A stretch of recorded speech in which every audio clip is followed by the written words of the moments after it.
Hi friends, welcome to lucky kitchen. இன்றைக்கி நம்ம சளியை விரட்டக்கூடிய ஒரு கஷாயம் எப்படி பண்ணலான்னு பார்க்க போகிறோங்க. அதுக்கு தேவையான பொருட்கள்லாம் நான் எடுத்து வச்சுருக்கேன். அது என்னென்னு பார்க்கலாம். ஒரு 25 கிராம் மல்லி, ஒரு 25 கிராம் சுக்கு, ஒரு 5 கிராம் திப்பிலிங்க. இது சித்திரத்தை. இது பாருங்கள், மரக்கட்டை மாதிரி இருக்கும். இந்த சித்திரத்தை நுரையீரலில் இருக்க சளியை கூட விரட்டி, அதாவது இலக்கி அதை வெளியே கொண்டு வரக்கூடிய தன்மை இந்த சித்திரத்துக்கு உண்டு. இது கொஞ்சம் காரமாக இருக்கும், நல்ல காட்டமாக இருக்கும். இந்த சித்திரத்தை இது அதிகமாக எடுத்துடக்கூடாது. இந்த அளவு மட்டும் எடுத்துக்கோங்க. ஒரு 2 டீஸ்பூன் சீரகம், ஒரு 2 டீஸ்பூன் மிளகு, ஒரு 1/2 டீஸ்பூன் ஓமம், ஒரு 4 கிராம்பு, ஏலக்காய் எடுக்க மறந்துட்டேங்க, 2 ஏலக்காய். அவ்வளோதாங்க இதுக்கு தேவையான பொருட்கள். இதில் நம்ம எடுத்து வச்சுருக்க எல்லாமே நல்ல மருந்து குணமுள்ள பொருட்கள் எல்லாமே. சளி லைட்டாக வந்தவுடனே இதை நம்ம உடனே இதை பொடி ரெடி பண்ணி நம்ம எப்பயுமே வீட்டில் வச்சிட்டோம்னா ரொம்ப ஈஸிங்க. இந்த சுக்கு பாருங்கள், இது எல்லாத்தையும் நம்ம இப்போ வறுத்து எடுத்துக்கலாம். ஸ்டவ் ஆன் பண்ணி ஒரு கடாயை வச்சுருக்கேங்க. ஃபஸ்ட்டு நம்ம சுக்கு சித்திரத்தையும் நம்ம போட்டுக்கலாம். சுக்கு மிளகு திப்பிலிக்கு இணையாக வேறு எந்த மருந்துமே கிடையாதுன்னு சொல்லுவாங்க. அது எல்லாமே நம்ம இந்த கஷாயத்தில் போடுறோம். ஃபஸ்ட்டு இது ரெண்டையும் நம்ம நல்லா வறுத்து கொஞ்சம் சூடு பண்ணுற அளவுக்கு வறுத்தா போதும். வறுத்ததுக்கப்புறம் தான் அது நம்ம தட்டி உடைக்க முடியும். இந்த சுக்கை எல்லாமே ட்ரை ரோஸ்ட்டு தான். நல்லா அந்த மாதிரி ட்ரை ரோஸ்ட்டு பண்ணிக்கோங்க. எங்கள் வீட்டில் எப்பயுமே இந்த பொடி இருக்குங்க. ஏன்னா குழந்தைங்களுக்கு லைட்டாக சளி வந்தவொடனே நான் டானிக்கெல்லாம் கொடுக்க மாட்டேன். டானிக் ஒரு பாட்டில் குடித்தா கூட அது நம்மளுக்கு சளியை இது பண்ணி விடாது. ஆனால் இந்த கஷாயம் ஒரு தடவை போட்டு கொடுத்தோடனே அந்த சளியோட அவஸ்தை குழந்தைங்களுக்கு கொஞ்சம் குறைஞ்சிருக்கும். ஒரே நாள்லேயே அதோட ரிசல்ட் தெரியும். நம்ம ஒரு 4-5 நாள் வரைக்கும் கண்டினியூஸாக எடுத்துக்கலாம். ரொம்ப சின்ன குழந்தைங்களுக்கெல்லாம் கொடுக்கக்கூடாதுங்க. அதாவது ஒரு 4 வயசு 5 வயசு உள்ள குழந்தைங்களுக்கு ஒரு 1/4 டம்ளர் அளவு கொடுத்தா போதும். நம்ம டப்பாவில் ஸ்டோர் பண்ணி வச்சுக்கிறதுக்கு இந்த மாதிரி வறுத்து வச்சுக்கிட்டா ரொம்ப நல்லா இருக்கும். மணமாகவும் இருக்கும். கஷாயம் குழந்தைங்க கூட நல்லா குடிச்சிடுவாங்க. சித்திரத்தை ஓரளவுக்கு இந்த அளவு தான் இருக்கணும். இதுக்கு மேலே இருந்தால் அது ரொம்ப காட்டமாக இருக்கும். கஷாயம் குடிக்க முடியாது. அவ்வளோதாங்க. நம்ம இதை வேறு தட்டுக்கு மாற்றிடலாம். இதை ஒரு தட்டில் நம்ம போட்டு வச்சிடலாம். கொஞ்சம் ஆறின பிறகு அதை ஒரு உரலில் போட்டு இடித்து எடுத்துக்கலாம். இப்போ நம்ம எடுத்துக்கிட்ட எல்லா பொருளையும் ஒன்றாவே போட்டு லைட்டாக வறுத்தா போதுங்க. ரொம்ப வறுக்கணும்லாம் தேவையில்லை. லைட்டாக அது சூடு பண்ணால் போதும். இதில் இருக்க ஒவ்வொரு மருந்துக்கும் ஒவ்வொரு பொருளுக்கும் ஒவ்வொரு மருந்து குணம் இருக்குது. திப்பிலிக்கு கொஞ்சம் மதமதப்பு தன்மை இருக்கும். அதனால் அதுவுமே கொஞ்சம் கம்மியாக போட்டுக்கோங்க. மல்லிக்கு பித்தத்தை எடுக்கக்கூடிய தன்மை, சீரகம் செரிமான கோளாறு.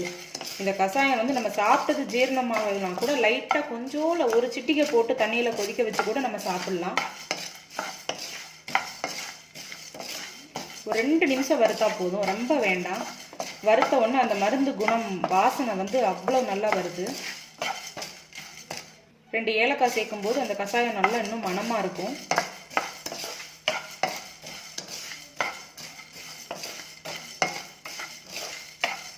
ஒரு 2 நிமிஷம் வறுத்தா போதும். இப்போ அங்கங்கே லைட்டாக மழை பெஞ்சிட்ருக்கு. அதனால் இந்த கஷாய பொடி நம்ம வீட்டில் எப்பயும் இருந்தால் ரொம்ப நல்லதுங்க. நம்ம இப்போ ஸ்டவ்வை ஆஃப் பண்ணிடலாம். அந்த வறுத்து வச்ச பொருட்கள்லாம் கொஞ்சம் ஆறட்டுங்க. இப்போ நம்ம சுக்கையும் சித்திரத்தையும் நல்லா வறுத்து வச்சுருக்கோம் இல்லையா, அதை நம்ம ஃபஸ்ட்டு இடிச்சிக்கலாம். ஒன்றா இடிச்சிக்கலாம். ஃபஸ்ட்டு சுக்கை தட்டி எடுத்துக்கலாம். அப்படி தான் மிக்ஸி ஜாரில் போட்டு அரைக்க முடியும் நம்மளால். இந்த மாதிரி ஒரு உரல் இருந்தால் ரொம்ப நல்லாயிருக்கும். பாருங்கள், நான் எல்லாத்தையும் உரலில் போட்டு இடிச்சுக்கிட்டேன். சுக்கு இடிக்கிறதுக்கு கொஞ்சம் அவ்வளோவா கஷ்டமாக இல்லை. நல்லா இடித்ததுக்கப்புறம் அந்த மாதிரி பிச்சு போட்டுக்கலாம். சித்திரத்தை கொஞ்சம் ரொம்ப கல் மாதிரி இருக்குங்க. கொஞ்சம் தட்டுறது கஷ்டமாக தான் இருக்கும். நல்லா தட்டிக்கோங்க, இல்லைன்னா மிக்ஸி ஜாரோட பல்லு போயிடும். அப்படியே அரைச்சோன்னா ஓரளவுக்கு இந்த அளவுக்காவது தட்டி இந்த மாதிரி பிச்சு வச்சுக்கோங்க. இந்த மாதிரி பிச்சு வச்சிட்டோன்னா ஓரளவுக்கு நல்லா பொடியாயிடும். இப்போ நம்ம ஈரமே இல்லாத ஒரு மிக்ஸி ஜார் எடுத்துக்கலாம். ஒரு ஈரமே இல்லாத மிக்ஸி ஜார் எடுத்துகிட்டு இதில் நம்ம போட்டுக்கலாம். வறுத்தரைச்ச மல்லி திப்பிலி எல்லாத்தையுமே இதில் சேர்த்து மொத்தமாக பொடி பண்ணி எடுத்துக்கலாம்.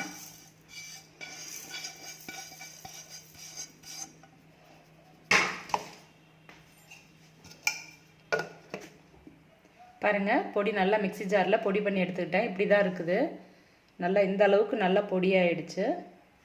இதை நம்ம எப்படி கஷாயம் பண்ணலான்னு பார்க்கலாம். பாருங்கள், நான் அந்த 1 டம்ளர் அளவு தண்ணி நான் விடுறேன். 1 டம்ளர் அளவு தண்ணிக்கு கஷாயப்பொடி வந்து கொஞ்சோல தாங்க சேர்க்கணும். ஒரு 1/4 டீஸ்பூன் அளவு சேர்த்தா போதும். அதை விட கம்மியாக இருந்தாலும் நல்லது தான், இல்லைனா ரொம்ப காரமாக இருக்கும், கஷாயம் குடிக்க முடியாது. குழந்தைங்களுக்குங்கிறப்ப இன்னும் கம்மியாக கொடுக்கலாம். 1 டம்ளருக்கு இந்த அளவுக்கு போதும். ஒரு ரெண்டு கை, இந்த 2 விரலை வச்சு ஒரு 2 தடவை எடுத்து போடுங்க 1 டம்ளருக்கு. அது சரியாக இருக்கும் உங்களுக்கு. இது நல்லா கொதிக்கட்டும். சுகருக்கு வந்து பனங்கல்கண்டோ வெல்லமோ கருப்பட்டியோ எது வேணால் சேர்த்துக்கலாம். நான் இப்போ வெல்லம் சேர்க்குறேன். நல்லா கொதிக்க ஆரம்பிச்சிருச்சுங்க. இப்போ இதோட ஒரு வெத்தலை, ஒரு ஓமவல்லி இலை, இது வந்து நம்ம இதில் கிள்ளி போட்டுடலாம். இது வந்து நான் ஒருத்தருக்கான அளவு நான் போட்டிருக்கேன். இதே இது ஒரு 4 பேருக்கு நீங்கள் கஷாயம் போட்டிங்கன்னா ஒரு 2 வெத்தலை, ஒரு 2 ஓமவல்லி இலை போட்டுக்கோங்க. நல்லா கொதிக்கட்டும். நல்லா கொதித்து அது ஒரு 3/4 டம்ளராக வற்றினதுக்கப்புறம் நம்ம எடுத்துக்கலாம். எங்கள் வீட்டில் வந்து வயசான எங்கள் மாமனார் இருக்கார். அவருக்கு வந்து ஒரு வயசு வந்து 80க்கு மேலே இருக்குது. அவங்க இருமி உள்ளே வந்து அந்த கோலையெல்லாம் வெளியேற்றுவாங்க. அப்போ அதுக்கு வந்து இந்த கஷாயம் வந்து நல்ல ஹெல்ப் பண்ணும். இல்லைன்னா அந்த கோலையால் அவங்க ரொம்ப அவஸ்தைப்படுவாங்க. அது மாதிரி குழந்தைங்க வயசானவங்க இருக்க வீட்டில் கண்டிப்பாக இந்த பொடி நல்லா தாராளமாக செஞ்சு வச்சுக்கலாம். அவ்வளோதாங்க. நல்லா ஒரு 5 நிமிஷம் கொதிச்சு அதில் உள்ள சாரெல்லாம் நல்லா வத்திருச்சு. இப்போ நம்ம இதை ஆஃப் பண்ணிடலாம். பாருங்கள், ஆவி பறக்க கஷாயம் சூப்பராக ரெடி ஆயிடுச்சு. இது வந்து ஒரு ஆளுக்கு ஃபுல்லாக கொடுக்க முடியாது. இது வந்து அவ்வளோ தூரம் நம்ம குடிக்கக்கூடாது. 1/4 டம்ளர் தான் ஒரு ஆள் குடிக்கணும். இதை வந்து 2 பேர் குடிச்சிக்கலாம். ஒருத்தர் வந்து இந்த அளவு குடித்தா போதும். 1/4 டம்ளர் இவ்வளோ இருந்தால் போதும். பாருங்கள், அவருக்கு நான் டெய்லி இந்த கஷாயம் கொடுக்க அவரோட சளி எல்லாம் கொஞ்சம் கொஞ்சமாக வெளியே வந்துட்டே இருக்குது. அவர் ரொம்ப அவஸ்தைப்படாமல் அந்த சளியிலேருந்து கொஞ்சம் இருமல்லேருந்து விடுதலை கிடைக்குது. இது மாதிரி குழந்தைங்க பெரியவங்க இருக்கிற வீட்டில் கண்டிப்பாக இந்த கஷாயம் நம்ம பண்ணி கொடுக்கணும். நான் போடுற வீடியோஸ் உங்களுக்கு பிடிச்சிருந்தா லைக் பண்ணுங்கள், ஷேர் பண்ணுங்கள், கமெண்ட் பண்ணுங்கள். தேங்க்யூ.